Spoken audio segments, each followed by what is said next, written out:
বিকশিত অসমৰ উন্নয়নৰ নমুনা ভৰিত নহয় হাতত চেণ্ডেল লৈ বোকাপানী গছকি বিদ্যালয়লৈ যাবলগীয়া হৈছে কণ ছাত্ৰ-ছাত্ৰী।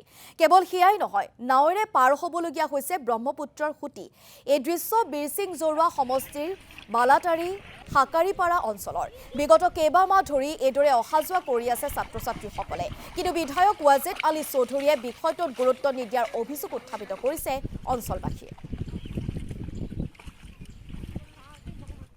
হতে মানে আমি আমাৰ ঘৰেতে আজিৰ পৰা মানে এইখিনি বাৰিষাৰ টাইমত মানে 3 মাহ 4 মাহ পৰা কষ্ট কৰিব লাগে।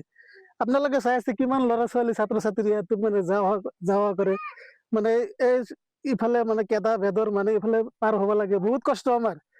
হাতত চেণ্ডেল লৈ চেণ্ডেল মানে জোতা চেণ্ডেল সব হাতত লৈ যাব লাগে। এইখিনি আৰু মানে কাপোৰ স্কুলৰ ইউনিফৰ্ম খিনি ভালকে পিন্ধি যাব নোৱাৰে, লেতেৰা হৈ যায়। আহাতে যাওঁতে মানে গোটেই দিনটো মানে অসুবিধা হয় আমাৰ মানুহবোৰ। কমচে কম এইখিনি ডেইলি 10,000 মানুহ আপ ডাউন কৰে এই ৰাস্তাত। তুমি এই নাৱেদি স্কুলত যাও নেকি? ডেইলি যাই। ভয় লাগে না? ভয় লাগে। তথাপি যাও। হ্যাঁ।